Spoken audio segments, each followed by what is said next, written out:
sore Mas. Selamat sore. Kami dari mahasiswa semester 3 Universitas Bandara izin untuk mewawancara jenengan sebelumnya. Boleh diperkenalkan dulu nggak sih Mas? Perkenalan nama atau?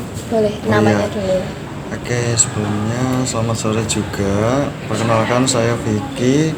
Saya juga mahasiswa semester 5 sama seperti mbak-mbaknya. Jurusannya juga sama, prodi manajemen, juga Universitas Bandara juga. Sebelum ke pertanyaan, boleh diceritakan sedikit nggak sih Mas usahanya jenengan itu apa?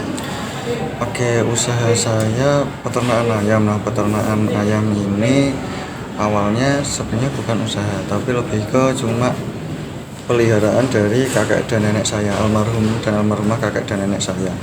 Kemudian ini saya jadikan usaha itu ketika saya SMA kelas 2. Saya itu melihat kalau ini cuma dipelihara dan terus kalau sudah agak besar terus dikonsumsi, itu menurut saya bukan eman-eman, tapi lebih ke ini tuh bisa jadi peluang untuk bisnis gitu kalau menurut saya.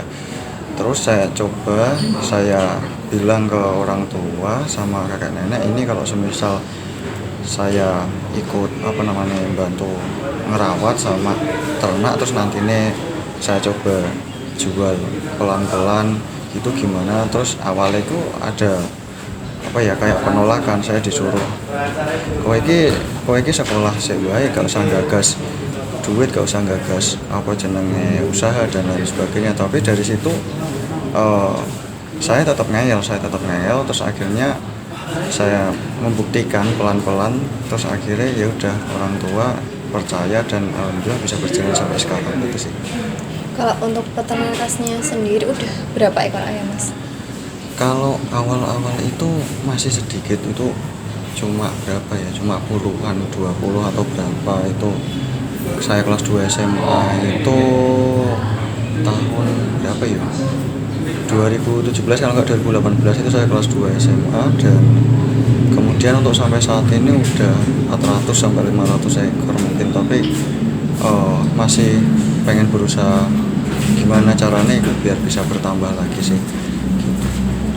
Kalau untuk dari produk yang dijual nih Mas, kan peternakan ayam itu banyak ya, mungkin bisa yang di Masnya jual itu telurnya atau mungkin daging ayamnya atau gimana?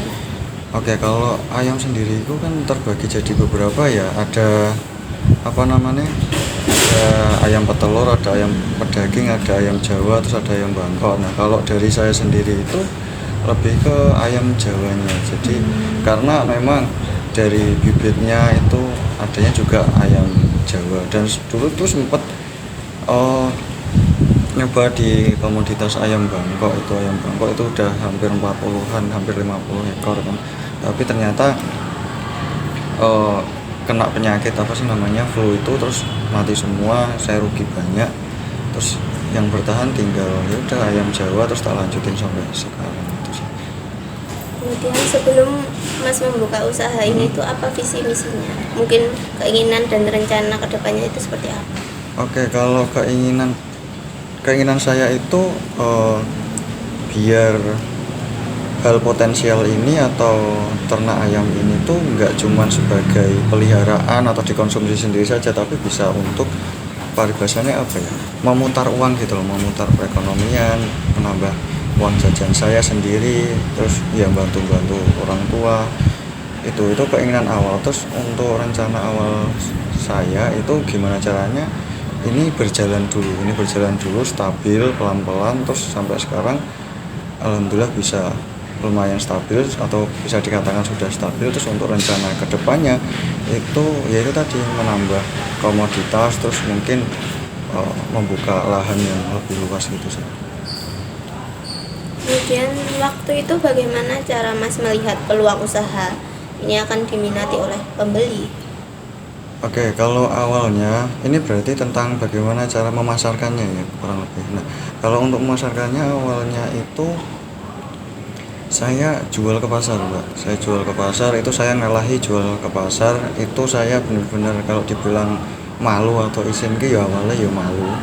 Tapi yo caranya termotivasi untuk bisa mandiri secara finansial. Itu saya coba terus akhirnya lama kelamaan terbiasa, terus selang beberapa bulan, kalau nggak salah 4 sampai 5 bulan kemudian itu mulai ada apa sih namanya bakul yang datang untuk ngambil apa namanya ayam di tempat saya, terus sampai sekarang jadi keterusan, jadi tiap beberapa bulan itu ada yang ngambil gitu.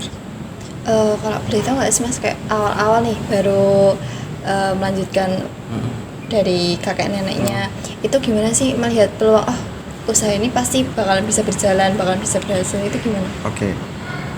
Awalnya itu motivasi awal saya melihat ini sebagai sebuah peluang usaha itu awalnya keinginan saya untuk ya jenenge cah enom atau cah SMA itu pasti sing pengen ditukukan akeh, dan juga jajannya kan ya mungkin pengen niku dan lain sebagainya. Nah saya berpikir ketika itu nek aku njaluk terus urung karuan aku diturutin di orang tua. Terus akhirnya saya muter otak, buka YouTube, buka Google, ada nggak sih peluang usaha gini. Terus saya sesuaikan dengan apa namanya di tempat saya atau di rumah saya, kira-kira apa yang bisa apa namanya tak buat untuk usaha, dan itu nggak sulit ataupun agak simpel itu. Terus saya ingat aku kelingan kalau aku ada ternak ayam di belakang rumah. Jadi di belakang rumah itu ada kayak kebun itu ada lahan yang cukup luas. Nah di situ kakek nenek saya itu yaitu tadi ternak ayam tapi untuk dikonsumsi itu aja, dan saya coba di situ. Wah ini kayaknya kalau semisal aku coba rawat, tak coba jual, kayaknya yo ada nilai uangnya ini. Terus semenjak dari situ yaitu tadi awalnya ada penolakan, tapi kan terus lambat laun kan terus dari saya sendiri kan membuktikan terus akhirnya ya alhamdulillah bisa saya mau jajan, saya mau beli ini bisa sendiri kayak gitu sih. Ada nggak sih tantangan yang paling terasa saat awal merencanakan usaha ini? Kalau tantangan dari segi apa ya, bibit ataupun katakanlah bahan baku itu sebenarnya enggak terlalu signifikan sih, tapi tantangan yang menurut saya agak berat itu ngelawan rasa mager, ngelawan rasa malu, terus melawan itu tadi, bukan diremehkan tapi kayak ada penolakan awal dari orang tua saya itu kayak wis kowe iki SMA mikir sekolah sik wae sok ben dan lulus dan kuliah dan lain sebagainya gitu. Itu tantangan awal yang menurut saya cukup berat itu di situ, karena namanya anak muda atau namanya anak itu katakanlah ada beberapa itu yang di underestimate sama mungkin orang tua ataupun dari keluarga ataupun teman. Itu kan ada beberapa yang down, terus ada beberapa yang insecure dan lain sebagainya, dan itu menurut saya jadi tantangan yang cukup berat juga. Tapi balik lagi, saya ingat motivasi awal saya kenapa saya mau coba untuk terjun di usaha ini, untuk membuat ini menjadi usaha, dan kemudian hal itu menjadi titik balik bagi saya untuk gimana caranya saya lebih semangat gitu. Keunikan usaha Mas ini dibandingkan dengan kompetitor lain yang jenis usahanya sama itu apa?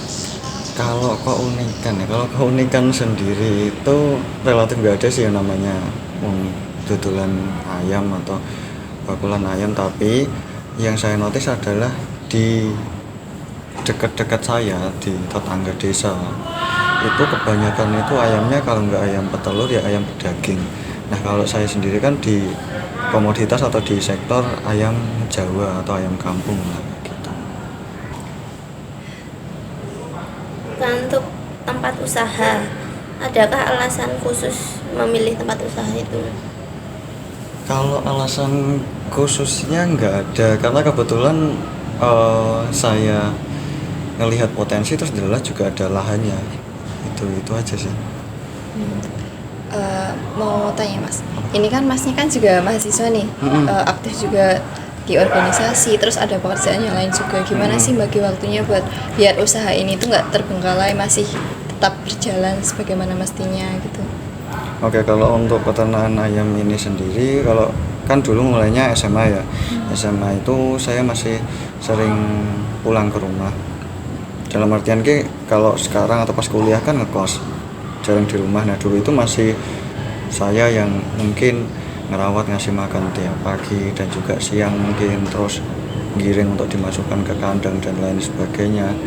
Dan kalau sekarang itu lebih ke karena orang tua juga sudah percaya itu, dan kebetulan bapak saya atau ayah saya itu juga udah pensiun, jadi sekarang kalau pas nggak di rumah itu yang ngurusi bapak saya, sama terkadang ibu saya juga bantu gitu. Dan saya biasanya kalau pas weekend, kalau pas pulang ke rumah itu baru itu kayak mungkin ngontrol ataupun bantu juga, terus negosiasi sama bakul juga gitu sih.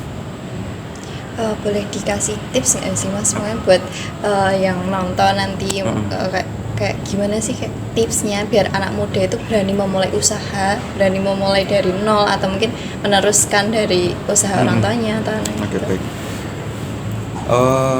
Gini, kalau meneruskan dari usaha orang tua itu pastinya sebuah privilege yang sangat besar menurut saya, karena sudah ada contoh langsung dari orang tuanya dan sudah ada nama besar ataupun nama orang tua di balik si anaknya ini yang ingin melanjutkan usahanya. Jadi menurut saya ketika orang tua sudah menawari untuk melanjutkan usahanya, menurut saya diambil saja, jangan gengsi, jangan malu, karena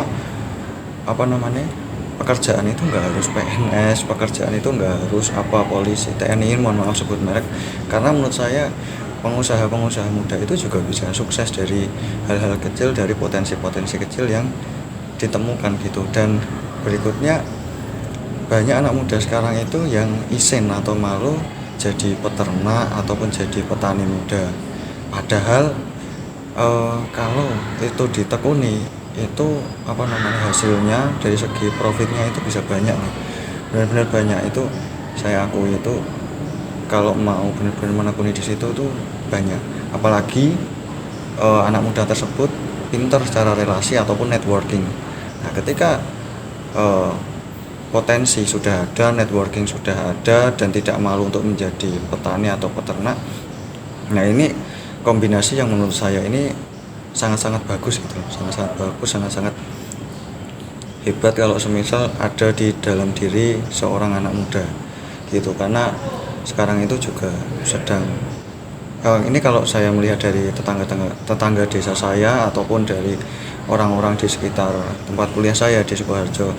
Kemarin saya main di desa Pranan itu, di sana itu banyak yang menggemborkan anak muda itu jangan malu untuk jadi petani atau merawat sebuah perkebunan dan lain sebagainya itu jangan malu, karena kalau nggak anak muda sekarang yang meneruskan dengan pikiran kreatifnya, dengan branding kerennya, itu siapa lagi gitu loh. Apakah nanti perkebunan, pertanian atau peternakan ini akan terbengkalai atau tidaknya, kan ini tergantung dari penerus atau anak muda. Jadi menurut saya ini sektor peternakan dan juga pertanian itu menurut saya kalau ditekuni itu memang nanti profitnya besar, walaupun nanti terkadang dari segi modal itu ada beberapa yang cukup signifikan juga itu sih. Baik, sebelumnya terima kasih sudah menjawab semua pertanyaan dari kami. Oke. Iya, terima kasih juga untuk sharing-sharingnya. Saya juga belajar dari teman-teman, karena teman-teman kan akademisi juga. Siapa tahu nanti bisa memberi insight atau pandangan terkait akademisi ke pengusaha atau petani dan lain sebagainya kayak kami.